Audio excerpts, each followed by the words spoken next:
Nuestro tema de hoy tiene por título Escapando de la mano del rey del norte, y se encuentra basado en el libro de Daniel, capítulo 11, verso 41.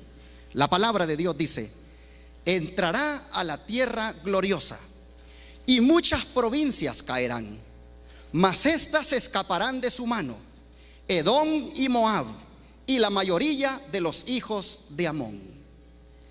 ¿De la mano de quién es que escapan estas provincias mencionadas? El verso 40 nos da la respuesta. Dice así: pero al cabo del tiempo, el rey del sur contenderá con él, y el rey del norte se levantará contra él como una tempestad, con carros y gente de a caballo y muchas naves, y entrará por las tierras e inundará y pasará. Así que es de las manos del rey del norte que escapan las provincias antes mencionadas. Pero ¿quién es el rey del norte? El rey del norte, en todo el capítulo 11, es el actor principal. Surge en el versículo número 6. Vean ustedes el versículo número 6 de aquí, del Daniel 11. Aquí encontramos la palabra que dice: al cabo de años harán alianza, y la hija del rey del sur vendrá al rey del norte para hacer la paz. Pero ella no podrá retener la fuerza de su brazo, ni permanecerá él ni su brazo, porque será entregada ella y los que la habían traído, asimismo su hijo y los que estaban de parte de ella en aquel tiempo. Como ustedes notan, aquí vemos al rey del norte y al rey del sur haciendo alianza, porque ha habido un conflicto entre ellos. El rey del sur, en el afán de mantener la paz, ofrece su hija al rey del norte. ¿Quién es este rey del norte y rey del sur que surge aquí en el versículo 6? No es otro que los Seleucidas y los Ptolemaicos, dos de las divisiones en las cuales se dividió el imperio griego. Los que están familiarizados con estos temas proféticos sabrán de que Grecia, después que Alejandro el Grande falleció, su imperio fue dividido en sus cuatro principales generales, como lo fueron Casandro, Lisímaco, Seleuco y Ptolomeo. Seleuco prevaleció sobre Lisímaco y Casandro y llegó prácticamente a constituirse en el rey del norte, tomando en cuenta que Israel al norte tenía a los sirios, justamente el territorio que ocupó Seleuco, y en el sur a los egipcios, el territorio que ocupó Ptolomeo. Así que es con estos dos reyes que las escrituras mencionan que se desata esta intriga. Pues si ustedes ven, dice que el rey del sur le da la hija al rey del norte para que de esa manera establezcan alianza. Hay toda una historia detrás de este versículo número 6, pues esa hija no fue otra que Berenice, la cual la historia registra que fue dada en matrimonio al rey del norte. Pero este rey estaba casado con Laodice, y para poder casarse con la hija de Ptolomeo necesitaba divorciarse de Laodice. Lo hizo porque era la alianza política entre los dos reinos. Sin embargo, pronto comenzó a hacer comparaciones entre su ex esposa Laodice y Berenice, y se dio cuenta de que como que Laodice era mejor. La historia registra que volvió a casarse con Laodice, y esta, al volver nuevamente al poder real, se encargó de envenenar a su esposo, de darle muerte también a Berenice, al hijo que había nacido de los dos, y regresó muertos a todos estos y a su séquito al sur, es decir, allá donde Ptolomeo. Pero Ptolomeo no se iba a quedar de brazos cruzados. Inmediatamente él emprende una venganza contra el rey del norte, quien está listo para recibirle y entablar una guerra. Hasta aquí nosotros tenemos a un rey del norte llamado Antíoco III Magno, en el escenario. La historia registra que por último prevalecieron los del norte. Estos tomaron la hegemonía mundial. Estaba el rey del sur, pero habían perdido el poder. Apareció entonces un nuevo rey del norte. Si ustedes ven la palabra de Dios, vayan allí al versículo 15 al 16. Dice, hablando de el rey del norte, Antíoco todavía, dice el verso 15: vendrá pues el rey del norte y levantará baluartes y tomará la ciudad fuerte, y las fuerzas del sur no podrán sostenerse, ni sus tropas escogidas, porque no habrá fuerza para resistir. Aquí nosotros vemos el dominio del rey del norte sobre el rey del sur, pero noten lo que aparece en el verso 16: y el que vendrá contra él, ¿contra quién? Contra el rey del norte griego, hará su voluntad, y no habrá quien se le pueda enfrentar, y estará en la tierra gloriosa, la cual será consumida en su poder. Esto no es otra cosa que una referencia a la llegada de Pompeyo Magno, ese general romano, quien con sus tropas vino para guerrear contra los sirios, vino para guerrear contra el reino seleucida y lo sometió. Así, de esa manera, Roma pasa a ser el nuevo rey del norte. Roma ocupa prácticamente todo el territorio que tenía tanto los seleucidas como también los ptolemaicos, porque el rey Ptolomeo, la historia registra que hizo un trato con Pompeyo Magno de que le cuidara a sus hijos, y de esa manera el reino del sur se mantuviera por un tiempo más vivo. Pompeyo Magno aceptó y fue fiel a aquello, pero apareció Julio César, quien también tenía como general romano ansias de conquista, ansias de ser el único en el mundo, y vino entonces y se enfrentó con Pompeyo y lo derrotó. Roma con Julio César, nadie lo podía detener, hasta que vino esta mujer llamada Cleopatra, una de las hijas del rey del sur, quien en el afán de hacer que su reino se mantuviera vivo, vino y sedujo a Julio César con sus encantos. Pidió a los que le servían que le enviaran a Julio César un presente envuelto en las mejores telas. Cuando fue entregado el presente, la que salió de las telas era Cleopatra. De esta relación con Julio César salió un hijo, y de esa manera el reino del sur seguía vivo, pero con la protección de Roma. Bueno, Julio César murió, y entonces aparecieron estos tres hombres: Marco Antonio, Octavio y Lépido, un triunvirato romano, que juraron vengar la muerte de Julio César porque murió traicionado. Estos, en el afán de mantener la unidad de la república, cada uno por su lado, buscaban seguir manteniendo el orden y también conquistando más provincias. Sin embargo, Marco Antonio, quien se había ubicado en el sur, también fue seducido por los encantos de Cleopatra, porque ella buscaba que su reino del sur, allá en Egipto, se mantuviera con vida. Pero Marco Antonio se metió en un problema, porque él estaba casado con la hermana de Octavio César, uno de los del triunvirato. De manera que cuando Marco Antonio conquistaba provincias, en vez de venir a celebrar a Roma los triunfos, los celebraba allá en Alejandría, los celebraba con Cleopatra en Egipto. Y esto lo aprovechó Octavio para inducir a Roma a venir contra él.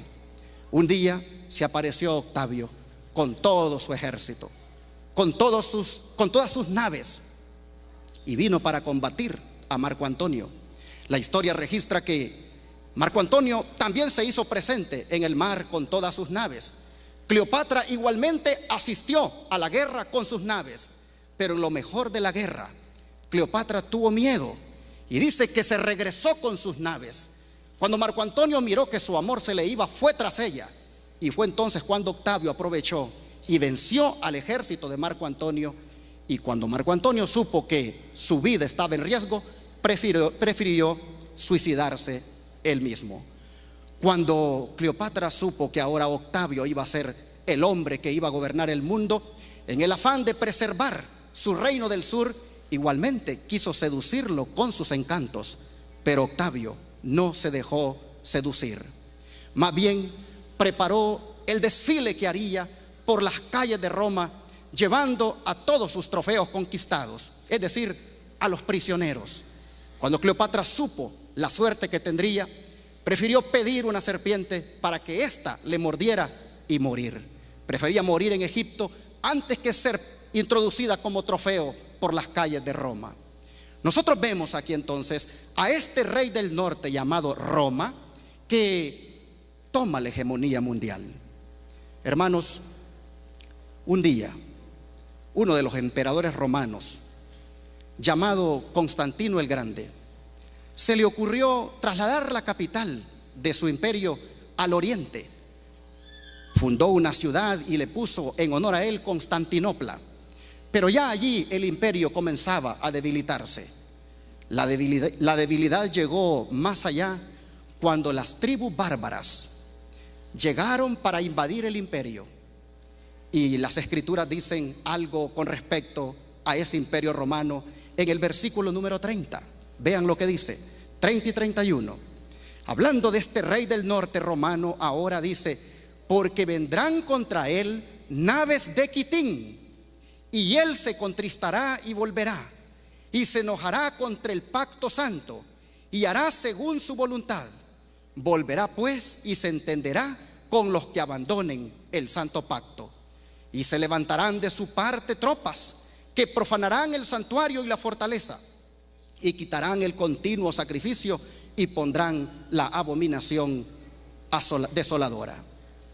Hermanos, todos los intérpretes de la Biblia de la Edad Media, todos los reformadores protestantes y nuestros pioneros adventistas saben que esto no fue otra cosa que la transición del imperio romano pagano a un nuevo imperio, el imperio romano papal. ¿Cómo se dio esto?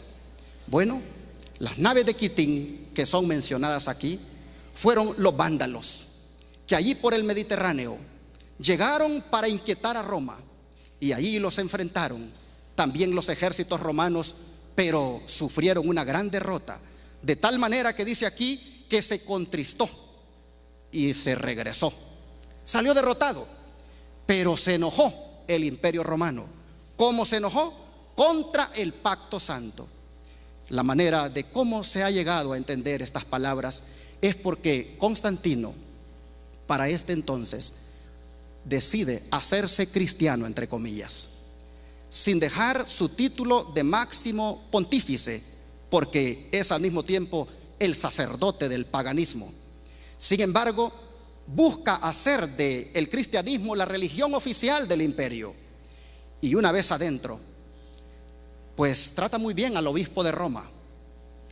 Y en esa alianza con el obispo de Roma, la iglesia cristiana comienza prácticamente a permitir que el paganismo entre en su seno. Constantino es guardador del domingo. Él dedica el domingo a su dios Sol. Y un día, ya metido dentro del cristianismo, mientras los cristianos estaban contentos porque habían ganado al emperador, y también ahora el cristianismo era la religión oficial del imperio, viene Constantino, aprovechando todo eso, emite un decreto donde dice que en el venerable día del sol toda la plebe de las ciudades descansarán y los talleres cerrarán. Esa fue la primer ley dominical. Allí Constantino hace cumplir la palabra cuando dice que se enojará contra el pacto santo, porque al introducir ese decreto prácticamente va contra la ley de Dios, porque la ley de Dios dice que el sábado es el día del Señor, ¿no es cierto? Y sin embargo él, al introducir este decreto, está poniendo un falso día de reposo. Los cristianos durante un tiempo guardaban los 2 días, pero luego vinieron las persecuciones contra los que guardaban el sábado, porque debía guardarse solo el día que Constantino decía en su decreto. Hermanos, el obispo de Roma acepta todo eso de Constantino y permite de que el domingo pase a ser también el día de reposo. Y junto con Constantino está también de acuerdo en que se persiga a aquellos que no acepten tal decreto. Por eso las escrituras dicen que Roma, la pagana, se entendió con aquellos que violaron el pacto, es decir, con aquellos líderes religiosos que estuvieron de acuerdo con ese cambio. Y dice allí la palabra que estos que violaron el pacto se encargaron también de perseguir, porque se pusieron tropas de parte de él. Mire el verso 31, se levantaron de su parte, dice, con esos que violaron el pacto, se levantaron de su parte tropas que profanarían el santuario y la fortaleza, y quitaron el continuo sacrificio y pondrían la abominación desoladora. Fue el emperador romano Zenón quien la historia registra que puso sus ejércitos para vencer a aquellas tribus bárbaras que no le reconocían su autoridad. Estas tribus bárbaras eran paganas, pero el obispo de Roma había emprendido ya un plan de evangelización para ellos, pero 3 de ellas se habían rebelado. Eran los érulos, los vándalos y los ostrogodos. Estos no querían aceptar la doctrina cristiana de Roma, porque ellos creían que Cristo no es Dios, que Cristo es una criatura. Y ante esa diferencia, pues no podían andar juntos, porque no estaban de acuerdo. Sin embargo, los ejércitos de Zenón estuvieron allí listos para ayudar al papado y someter completamente a esas 3 tribus bárbaras. Esto ya ha sido dicho en este mismo libro de Daniel, en otro capítulo, al hablar de un cuerno pequeño que se encargaría de derribar a 3. Y así, con estos decretos dados por Justiniano y Zenón, Roma prácticamente le cede toda la autoridad al obispo que está allí en la capital. ¿Cuánto el mundo no supo de lo que haría el obispo, ahora aliado con el poder civil? El mundo no se imaginó lo que vendría ahora que la iglesia se ha unido con el Estado. A partir de aquí, el obispo de Roma, que ya para en ese tiempo comienza a llamarse papa, hace de el papado, valga la redundancia, toda una institución opresora y perseguidora contra todo aquel que no le acepte como la cabeza de la iglesia cristiana. Es a partir de esta alianza o de la aceptación de estos poderes romanos que Roma papal comienza a ejercer persecución.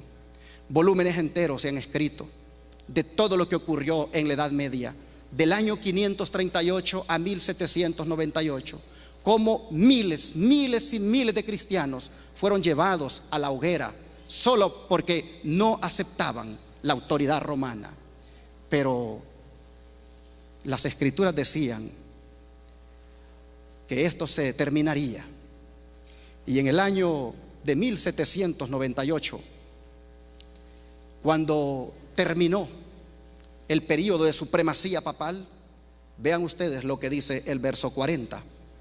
Al cabo del tiempo, y esto no es otra cosa que cuando llegó el tiempo del fin, el rey del sur vino y contendió con él, es decir, con el nuevo rey del norte, la Roma papal.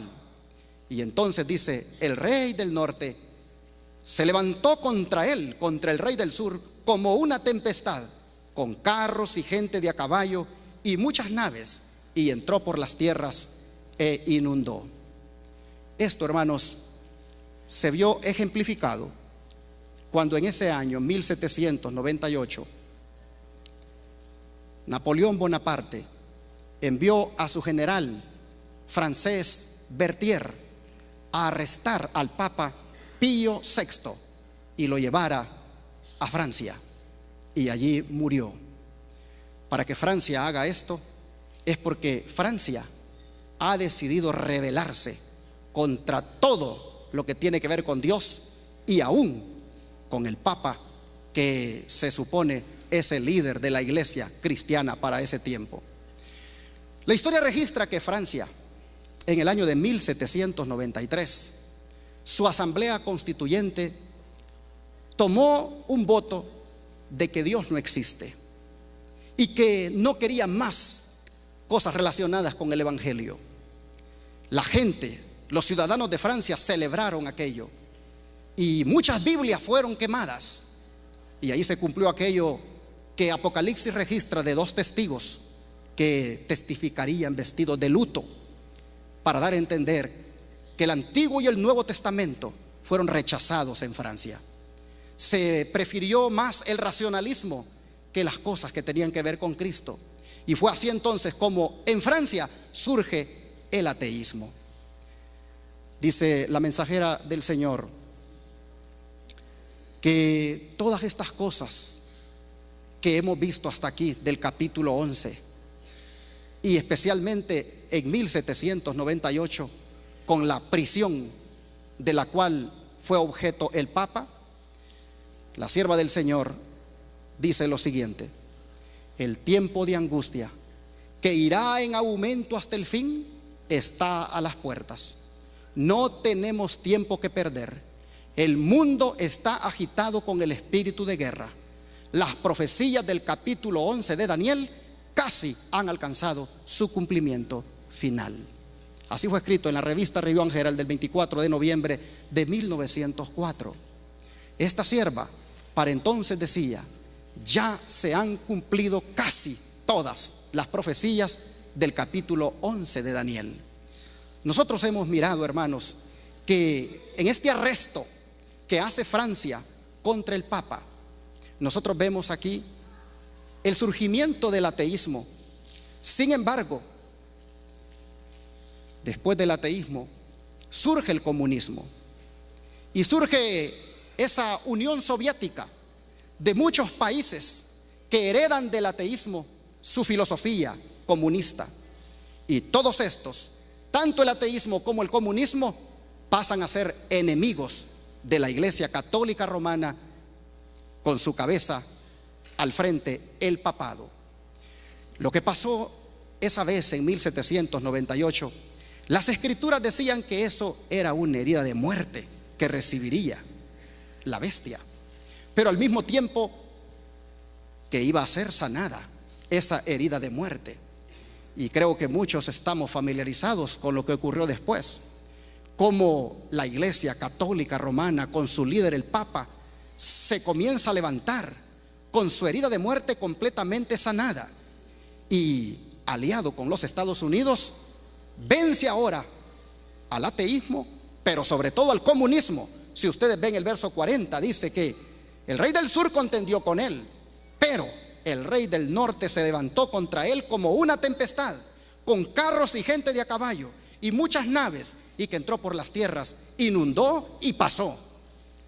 Carros y gente de a caballo no es otra cosa que ejércitos a la disposición. Naves no es otra cosa que fuerza económica. Roma, con su líder el papado, encontró en los Estados Unidos de América justo esto: ejército y fuerza económica.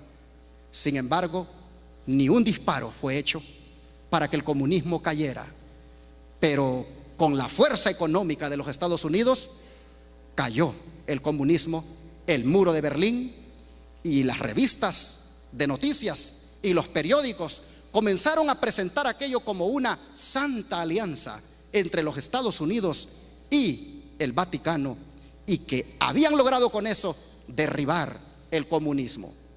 Bueno, Roma nunca cambia, y Roma continúa en esta campaña de vencer a sus oponentes, y todavía lo que va quedando del comunismo lo va venciendo. Creo que todos nosotros también hemos sido testigos de cómo al final Cuba ha caído también, siendo comunista, vencida por el papado. Todos sabemos que las relaciones diplomáticas entre Cuba y Estados Unidos se han dado gracias al papado. Reuniones secretas en el Vaticano entre el presidente Obama y Raúl Castro llevaron a final término de que se abriera otra vez la embajada allá en La Habana. Hermanos, Roma se ha propuesto vencer a sus oponentes, casi ha extinguido al ateísmo y el comunismo también lo está extinguiendo. Pues miren lo que dijo Raúl Castro: si el Papa dijo sigue hablando así, tarde o temprano empezaré a rezar otra vez y volveré a la Iglesia Católica. Y no es broma. Un comunista que no creía en nada, ahora diciendo que se volvería a la Iglesia Católica si el Papa sigue hablando como habla, porque lo tiene cautivado. Nosotros vemos que el texto decía que el rey del norte se levantaría y que vendría contra él, contra el rey del sur. El rey del sur en esta ocasión no es otra cosa que una filosofía atea y comunista que se opone al papado y a la cual está venciendo. La hermana White, inspirada por Dios, dice lo siguiente: pues ustedes ven cómo Roma se inmiscuye con las autoridades de los países, con los gobiernos.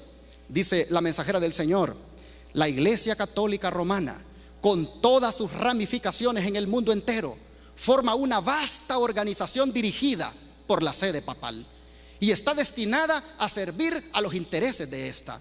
Instruye a sus millones de adeptos en todos los países del globo para que se consideren obligados a obedecer al Papa. Sea cual fuere la nacionalidad o el gobierno de estos, deben considerar la autoridad de la Iglesia como por encima de todas las demás.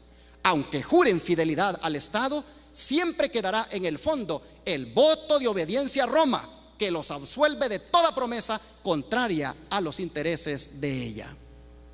Por eso es que miramos a los gobiernos completamente sometidos, serviles a Roma, porque hay decisiones, votos de obediencia a ese sistema. La historia, dice esta mensajera, y bueno, lo que leí está en Conflicto Inminente, página 62, ese libro de la sierva del Señor, pero sigue diciendo ella: la historia prueba lo astuta y persistente que es en sus esfuerzos por inmiscuirse en los asuntos de las naciones y para favorecer sus propios fines, aún a costa de la ruina de príncipes y pueblos. Y ella pone un ejemplo. Una vez dice que logró entrar en el año de 1204. El Papa, por ejemplo, Inocencio III, le arrancó a Pedro II, rey de Aragón, un juramento que decía: yo, Pedro, rey de los aragoneses, declaro y prometo ser siempre fiel y obediente a mi señor el Papa Inocencio, a sus sucesores católicos y a la Iglesia romana, y conservar mi reino con su obediencia, defendiendo la religión católica y persiguiendo la perversidad herética. Esto, dice esta mensajera, está en armonía con las pretensiones del pontífice romano, con referencia al poder de que él tiene el derecho de deponer emperadores y de que puede desligar a los súbditos de la lealtad debida a gobernantes perversos. Así está escrito en Conflicto Inminente, página 62. Nosotros hemos hasta aquí suplido evidencias que están allí, registradas por todas partes, y que demuestran que lo que estamos diciendo es verdad. Pero vea el verso 41. Este rey del norte, que ya vence al comunismo y al ateísmo, ahora tiene un plan. Y es que va a entrar ¿a dónde, hermanos? A la tierra gloriosa. Y muchas provincias, de paso, la palabra provincias no está en el original, fue agregada por los traductores. En el original solo dice: y muchos caerán. Dice: mas estas escaparán de su mano, Edom y Moab, y la mayoría de los hijos de Amón. Si ya venció al comunismo y al ateísmo, pues es poco lo que le queda. Creo que solo Corea del Norte es el único que va quedando para que lo venza. Y vean ustedes cómo están allí las medidas económicas fuertes, buscando que, sin disparar, pero si es necesario disparar, se hará para que caiga ese sistema en Corea del Norte. Pero después de que completamente someta al comunismo, el plan de este rey del norte es entrar a la tierra gloriosa. ¿Qué es la tierra gloriosa? Bueno, hermanos, la tierra gloriosa, aquí en Daniel 11, ha sido mencionada anteriormente en el versículo 16 como una referencia a la tierra de Israel. Siempre cuando se ha hablado de Israel, se ha relacionado como una tierra gloriosa. Allí se le llamó así porque era un lugar donde fluía leche y miel. Llámese Israel, Judea, Palestina, Tierra Santa, Canaán. Estamos hablando de un lugar glorioso, bueno para vivir. Así el Señor puso a su iglesia en ese lugar. Sin embargo, la tierra gloriosa de aquí no podemos seguirla mirando como un lugar geográfico literal allá en Israel, porque en este tiempo del fin es simbólico.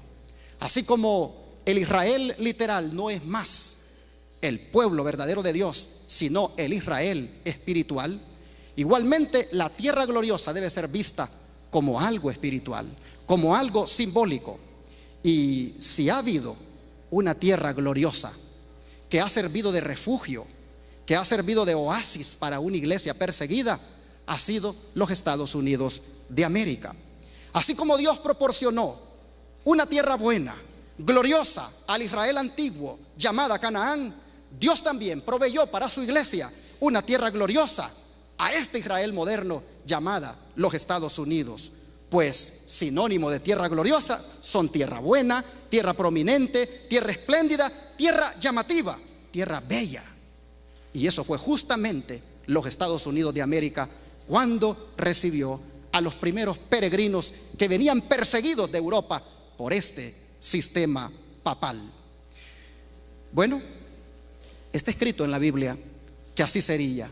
En Apocalipsis 12, les invito a que lo lean, en los versículos 13 al 16, encontramos la referencia bíblica para esto que estamos diciendo. Apocalipsis, capítulo número 12, versículo 13 al 16. La palabra del Señor nos dice de la siguiente manera: y cuando vio el dragón que había sido arrojado a la tierra, persiguió a la mujer. Esta mujer de la que habla aquí es la iglesia del Señor. Y vio que esta mujer había dado a luz al hijo varón, y se le dieron a la mujer las dos alas de la gran águila, para que volara de delante de la serpiente al desierto, a su lugar, donde es sustentada por un tiempo y tiempos y la mitad de un tiempo. Y la serpiente arrojó de su boca tras la mujer agua como un río, para que fuera arrastrada por el río. Pero la tierra ayudó a la mujer, pues la tierra abrió su boca y tragó el río que el dragón había echado de su boca. Los intérpretes de la Biblia, y especialmente nuestros pioneros adventistas, supieron que esto no era otra cosa que la bendición de llegar a una tierra como los Estados Unidos de América, donde se podía tener una iglesia sin rey y sin papa, una iglesia donde sus integrantes adoraran a Dios de acuerdo a los dictados de su conciencia. Los Estados Unidos de América llegaron a constituirse en la tierra gloriosa para el Israel moderno. Son estos lugares aquí en los Estados Unidos propicios hasta para el famoso sueño americano de muchos, debido precisamente a eso de que ha sido considerada como lo fue Canaán también para el pueblo de Israel. Aquí los hermanos pudieron adorar a Dios con libertad. Sin embargo, los Estados Unidos de América, aun cuando es la tierra gloriosa para la iglesia en su tiempo, va a repetir la historia del Israel antiguo. Es decir, así como el Israel antiguo, por muy gloriosa que fuera su tierra, Dios los desechó, igualmente los Estados Unidos, por muy gloriosa que sea su tierra, también será desechado, porque repetirá la historia del pueblo de Israel. Pues el pueblo de Israel igualmente hizo alianzas políticas, hizo alianzas que nunca debió haber hecho y de esa manera se opuso a los planes de Dios. Esta nación de los Estados Unidos de América, ya nosotros sabemos cómo ha comenzado a darse la mano con el papado. Nosotros hemos mirado cómo las calles de Washington se han convertido prácticamente en una réplica de la Plaza de San Pedro. Multitudes, líderes políticos, el gobierno, todos siendo prácticamente hipnotizados por la Roma papal. Pero hermanos, esto que nosotros estamos viendo entre los Estados Unidos y el Vaticano, esta alianza va a culminar con una intromisión a la tierra gloriosa. Es decir, la Roma papal hará lo que muchos no saben. Es decir, Roma papal se va a introducir tanto en este sistema político de los Estados Unidos que utilizará a los Estados Unidos para imponer una ley dominical. Por eso dice de que entrará a la tierra gloriosa, pero dice que muchos caerán. Bueno, el escenario que nosotros tenemos hoy aquí en los Estados Unidos es más católico ahora que protestante cuando comenzó. Quiero compartir con ustedes un dato. La Iglesia Católica en los Estados Unidos ha crecido considerablemente en la historia del país. De ser una pequeña minoría durante la época de las 13 colonias, ha pasado a ser actualmente la denominación cristiana más grande del país. La Iglesia Católica estadounidense se ha convertido en la más grande confesión religiosa del país, que ha visto aumentar su número de fieles. Millones de personas. En un estudio elaborado por se llama el Instituto Siena, dice que el total de iglesias protestantes han pasado de ser un 65% en 1910 a representar el 25% del mapa del cristianismo en territorio estadounidense, con una caída de 40 puntos porcentuales. Al mismo tiempo, la forma de cristianismo más practicada entre los estadounidenses es actualmente más católica que protestante. Así, hace 100 años los católicos eran el 22% y ahora, el año pasado representaron el 35%, y esto es un aumento de 13 puntos porcentuales. Ahora, con siglos de distancia de las primeras colonias que poblaron este país, pasa a ser en su mayoría católica y está comenzando a manipular a la población para reescribir la historia y ocultar los verdaderos orígenes de esta nación. Bueno, escuchen lo que dice algunos obispos de Roma. Apareció en un portal católico el año pasado, el 5 de noviembre, unas palabras de Monseñor Gómez diciendo lo siguiente: misioneros, dijo, como Junípero Serra son verdaderos fundadores de los Estados Unidos. En su nueva columna semanal, Monseñor José Gómez, arzobispo de Los Ángeles, destacó que el beato Junípero Serra, que va a ser canonizado por el Papa Francisco en septiembre en Estados Unidos, tiene un significado especial para los inmigrantes hispanos, porque él también fue uno de ellos y así llegó a convertirse en el padre de California. Y nosotros tenemos allí que en pleno Congreso, en el edificio, allí está la estatua ya levantada de Junípero Serra, y que con la llegada del papado se le dio relevancia a este padre. Escuche lo que sigue diciendo Monseñor Gómez: el padre Serra nos ayuda a apreciar de una manera nueva que los misioneros fueron los verdaderos fundadores de Estados Unidos. En él vemos que los orígenes de Estados Unidos no estuvieron en la política, la conquista o el saqueo. Los motivos más profundos del padre Serra y de los misioneros que fundaron América fueron religiosos, espirituales y humanitarios. Así que el surgimiento de esta nación, de acuerdo a estas palabras de un prominente líder católico, es gracias a Junípero Serra. Bueno, sigue diciendo que el arzobispo de Los Ángeles dice que el padre Junípero criticaba los abusos de las autoridades contra los indígenas y que intentó mostrar al mundo que los indígenas eran hijos de Dios y humanos, a diferencia del resto del mundo, que no los consideraba del todo humanos. Volviendo otra vez a Daniel, capítulo 11 y el verso 41, porque aquí está diciendo que esta manera de obrar de Roma va a hacer que muchos caigan y van a haber otros que van a escapar. Hermanos, ¿quiénes son los que caerán en las manos de este sistema? Sin duda, todos los incautos, todos los que están ciegos, todos los que no quieren creer y tampoco se dan a la tarea de investigar, todos los que prefieren la ignorancia, van a caer en el engaño de este sistema. Porque este sistema, así como tiene un falso día de reposo, está haciendo de todo para introducirlo como ley en los países.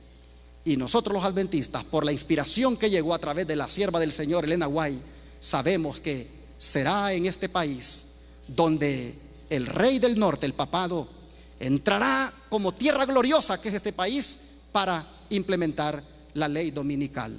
Muchos caerán, dice la palabra de Dios. ¿Quiénes son estos que van a caer?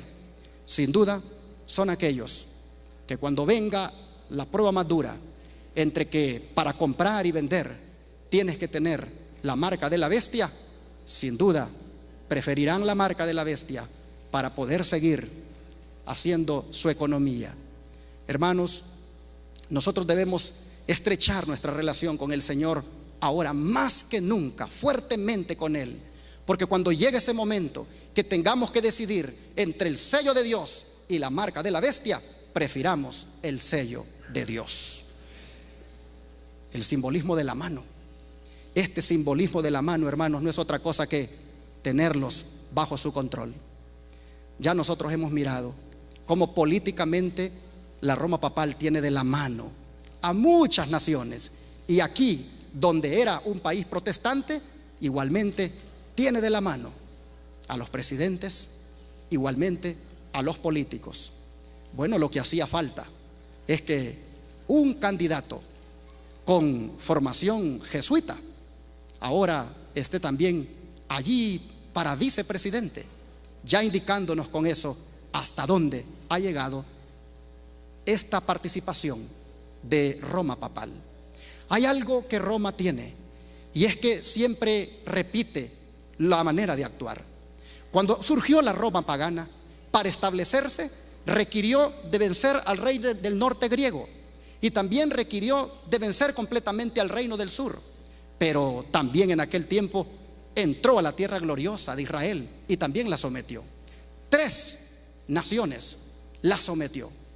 Cuando Roma pagana le cede el control a la Roma papal, esta igual necesita vencer a 3. Vence a los érulos, a los vándalos y a los ostrogodos que le son hostiles. Y ahora nosotros estamos mirando que en esta tercera etapa también está empeñada en vencer a 3. No voy a decir cuál es el tercero, porque lo voy a presentar los miércoles aquí en estos estudios que estoy dando. Pero ya venció al primero, que es el ateísmo y el comunismo, y está empeñado ahorita en vencer la tierra gloriosa, que es el protestantismo completamente aquí en este país. Por eso, hermanos, la sierva del Señor tiene razón cuando dice: son muchos, dice ella, los que atribuyen al fanatismo o a la puerilidad todo temor expresado acerca del catolicismo romano en los Estados Unidos. Los tales, dice, no ven en el carácter y actitud del romanismo nada que sea hostil a nuestras libres instituciones, y no ven tampoco nada inquietante en el incremento de aquel. Comparemos pues primero, dice, algunos de los principios fundamentales de nuestro gobierno con los de la Iglesia Católica, y vamos a ver cuáles son los principios. Dice ella: la Constitución de los Estados Unidos garantiza la libertad de conciencia, y nada hay más precioso ni de importancia como algo tan fundamental. Pero el Papa Pío IX, en su encíclica del 15 de agosto de 1844, dijo en relación con eso, de la libertad de conciencia, dijo: las doctrinas, dijo, o extravagancias absurdas y erróneas en favor de la libertad de conciencia son uno de los errores más pestilentes, una de las pestes que más se debe temer en un Estado.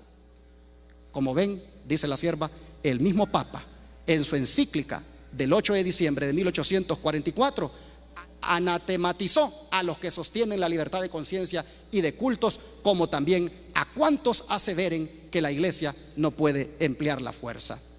Sigue diciendo esta sierva: el tono pacífico que Roma emplea hoy en los Estados Unidos no implica un cambio de sentimientos. Es tolerante cuando es impotente. Pero el obispo O'Connor dice: la libertad religiosa se soporta tan solo hasta que se pueda practicar lo opuesto sin peligro para el mundo católico. El arzobispo de Saint Louis dijo un día: la herejía y la incredulidad son crímenes. Y en los países cristianos como Italia y España, por ejemplo, donde todo el pueblo es católico y donde la religión católica es parte esencial de la ley del país, se las castiga como a los demás crímenes. ¿Quiénes serían en este caso los herejes? Pues todos los que pensamos diferente a ellos, pues todos los que con libertad de conciencia adoramos a Dios, tal como dice en su santa palabra. Sin embargo, dice que estos deben ser tratados como cualquier criminal. Así lo escribió la mensajera del Señor en su libro Conflicto Inminente, página 50. Pero sigue diciendo la mensajera del Señor más sobre este sistema. La Iglesia Católica, dice, le pone actualmente al mundo una cara apacible y presenta disculpas por las horribles crueldades, refiriéndose a las que hizo en la Edad Media. Se ha puesto, dice, vestiduras como las de Cristo, pero en realidad, ¿qué cosa? No ha cambiado. Todos los principios formulados por el papismo en edades pasadas subsisten en nuestros días. Las doctrinas inventadas en los siglos más tenebrosos siguen profesándose aún. Nadie, dice esta sierva, se engañe. El papado que los protestantes están ahora tan dispuestos a honrar es el mismo que gobernaba el mundo en tiempos de la Reforma, cuando se levantaron hombres de Dios con peligro de sus vidas para denunciar la iniquidad de él. El romanismo sostiene las mismas orgullosas pretensiones con que supo dominar sobre reyes y príncipes y arrogarse las prerrogativas de Dios. Su espíritu no es hoy menos cruel ni despótico que cuando destruía la libertad humana y mataba a los santos del Altísimo. En otras palabras, dice esta mensajera del Señor, no nos engañemos. Por eso la hermana White es odiada y es rechazada, porque ella dice la verdad tal como es. Si hay una profeta en este tiempo que denuncia al papado como lo es la sierva del Señor, Ellen White. No hay otro. Los demás son falsos profetas. Y ella, sin embargo, advirtiendo al mundo a través de sus escritos, dice el engaño en el cual están cayendo muchos bajo este sistema. Bueno, hermanos, el simbolismo de la mano. Quiero compartir con ustedes un dato. Al decir que muchos caerán, porque así dice el texto, significa de que algunos van prácticamente a ser seducidos y serán controlados con el puño de hierro de Roma. El contexto nos da a entender que las personas mencionadas que caerán son aquellas que antes estaban con el Señor y en la verdad. El hecho que caerán confirma que antes estaban de pie, pero no estaban firmes. Yo no sé cuántos de los presentes aquí irán a caer por no estar firmes. Pero quiero decirles, hermanos, que nos afirmemos en el Señor. Quiero decirles que nos afirmemos en la palabra. Quiero decirles que nos afirmemos hoy más que nunca. A mí me duele mucho, porque cómo vemos que se están dando las cosas y el pueblo adventista se ha vuelto sabático, porque solo va los sábados a la iglesia y entre semana no lo volvemos a ver. ¿Será eso estar firme en la verdad? ¿Será eso estar firme en la plataforma de la verdad? Me pregunto, ¿cómo enfrentarán la prueba cuando llegue y te digan: aquí nos puede echarle gasolina a su carro si usted no renuncia a su sábado y acepta que el domingo es el día de reposo? ¿Cómo irá usted a reaccionar? Bueno, muchos caerán, dice la profecía. Encontramos que personas se van a someter por conveniencia a Roma y van a aceptar su falso día impuesto. Ellos van a seguir a Roma, pero no por convicción, sino por causa de la presión e influencia del mundo. Abandonarán su fe original y seguirán a los que anulan la ley de Dios para no experimentar persecución y para poder seguir comprando y vendiendo. Recuerden que la Biblia menciona a esta Roma papal también como Babilonia la Grande. De muchas maneras el Señor se refiere a este sistema. también se refiere como la gran ramera, madre de las rameras, a los que tienen su mano, es decir, todas las religiones e iglesias que como ella tienen su autoridad, como es el domingo. Dice este artículo que estoy compartiendo con ustedes: los que acepten la marca de la bestia en la mano derecha y no en la frente son aquellos que lo harán por conveniencia, mientras que los que acepten la marca en su frente son aquellos que lo harán por convicción. Muchos caerán, unos por conveniencia y otros ya cayeron por convicción. Bendito sea el Señor, que nosotros estamos aquí porque estamos escapando de su mano. Nosotros hemos salido de ese sistema porque el Señor nos ha abierto los ojos. Pero hay de nosotros que no nos afirmemos en la verdad, porque llegará el momento cuando por conveniencia podríamos caer. Pero el texto dice que así como muchos caerán, ¿qué más dice el versículo? Dice que éstas escaparán de su mano: Edom, Moab y la mayoría de los hijos de Amón. Nombres simbólicos para representar a aquellos que no se dejarán engañar y que preferirán ponerse del lado de la verdad. Algunos escaparán de su mano. ¿Cómo es que escaparán de su mano? Cuando, escuchando el mensaje de los tres ángeles, vayan tomando la decisión de quedarse con el verdadero pueblo de Dios. Por eso es que hoy no podemos, hermanos, dejar de predicar el mensaje de los tres ángeles tal como está escrito en la palabra, sin adornarlo, sin suavizarlo, darlo en los términos en que ha sido dado, porque el mensaje de los tres ángeles es el que hará que muchos escapen de la mano de este sistema. La mensajera del Señor, hablando de los tres ángeles, de este mensaje, dice: yo vi una compañía que se mantenía de pie, bien guardada y firme, negando su apoyo a aquellos que querían trastornar la fe establecida del cuerpo. Dios miraba con aprobación a esa compañía. Me fueron mostrados tres escalones: los mensajes del primer ángel, del segundo y del tercero. Y mi ángel acompañante me dijo: ay de aquel que mueva un bloque o una clavija de esos mensajes. La verdadera comprensión de esos mensajes es de importancia vital. El destino de las almas depende de la manera en que son recibidos. Por eso nosotros, como iglesia, advenimiento del séptimo día, los tres ángeles, estamos comprometidos con la verdad. Y mientras haya libertad y mientras los recursos el Señor los dé, por la radio y por la televisión, estaremos denunciando al sistema apóstata para que más gente escape de su mano. Hermanos, tiene que cumplirse lo mismo que hizo Abraham. A Abraham Dios le dijo: vete de tu tierra y de tu parentela. Y salió, dice, sin saber a dónde iba. ¿Y dónde estaba Abraham cuando el Señor le dice esas palabras? Estaba en Babilonia. Así el Señor ahora, hermanos, tiene un mensaje para todos los que están bajo la mano de este sistema romano papal.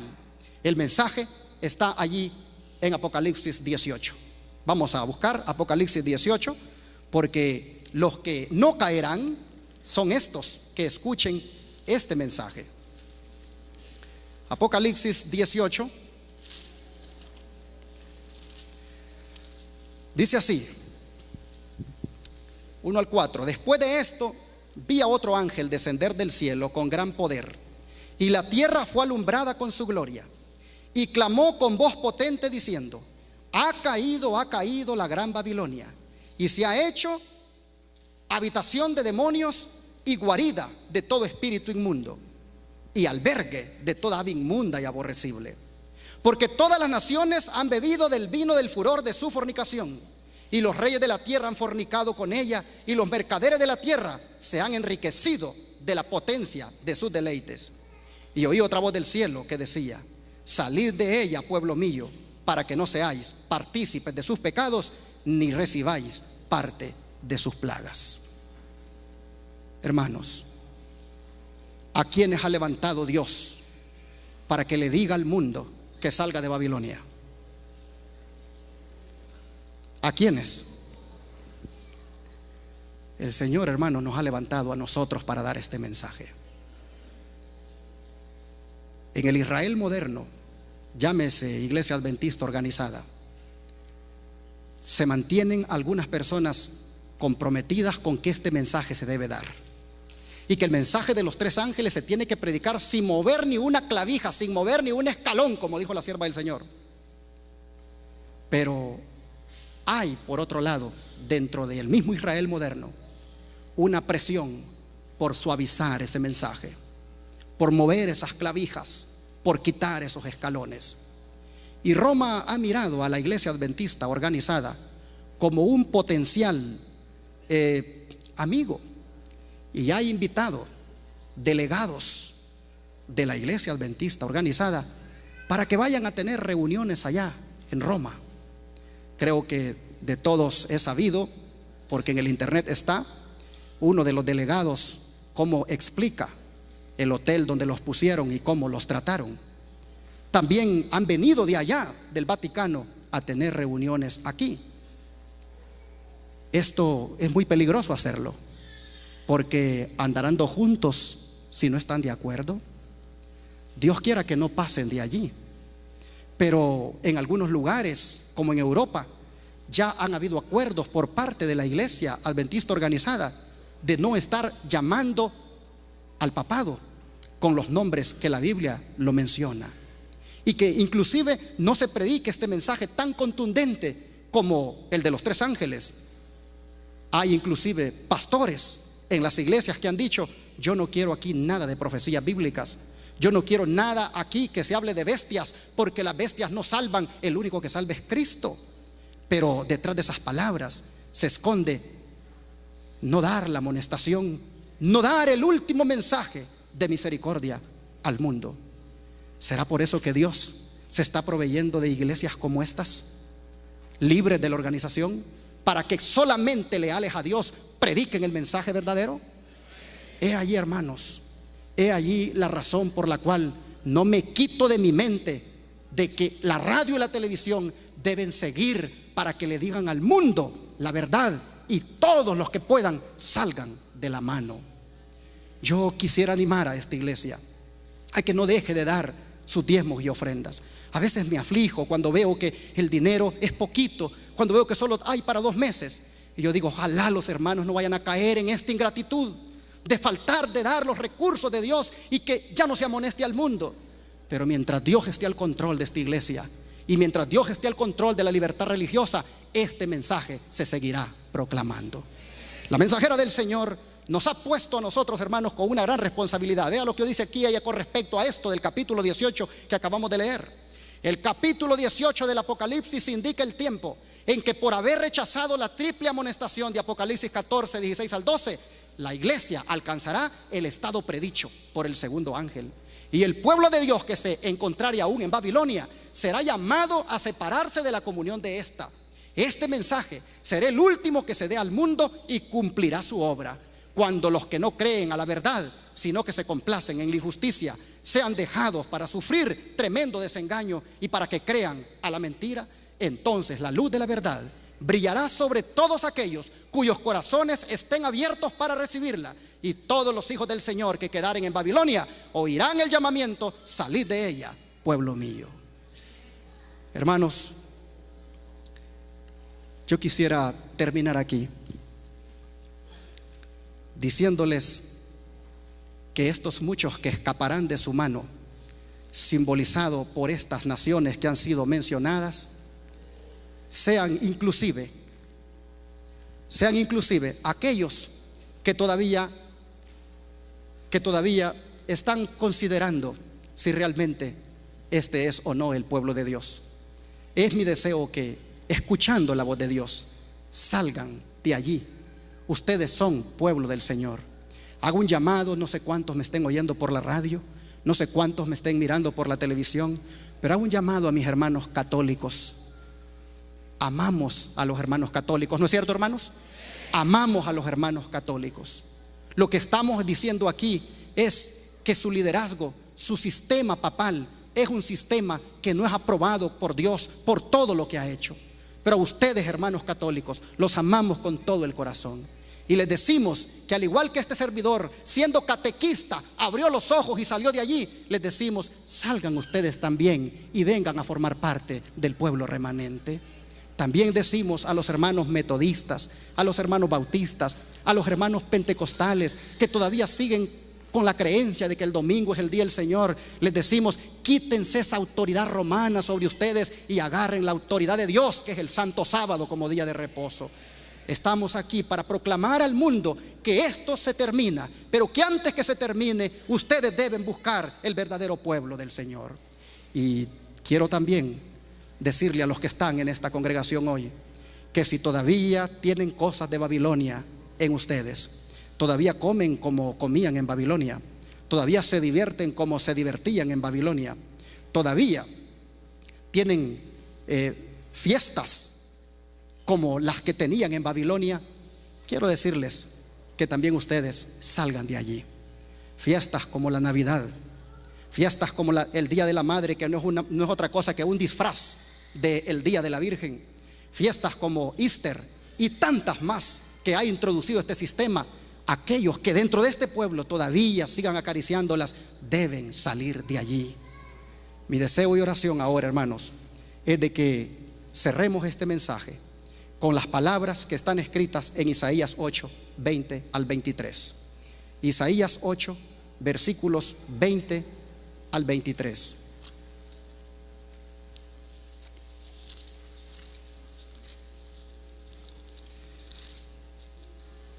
La palabra del Señor dice así. Isaías capítulo 8, versículo 20 al 23. A la ley, ¿y qué cosa? Hace poco prediqué de esto, ¿verdad? El santo y seña. A la ley y al testimonio. Si no dijeren conforme a esto, es porque no les ha amanecido. Y pasarán por la tierra fatigados y hambrientos. Y acontecerá que teniendo hambre se enojarán y maldecirán a su rey y a su Dios, levantando el rostro en alto.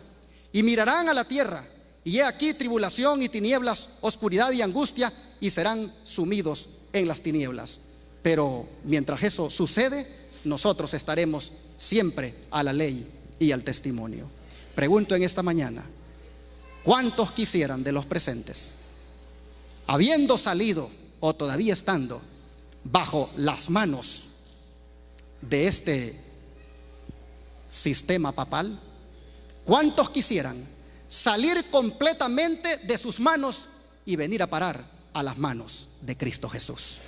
He aquí, dice el Señor, que a mis ovejas las tengo en mi mano, y dice Él: nadie las arrebatará. Que Dios nos bendiga y que todos sigamos bajo la poderosa mano del Señor.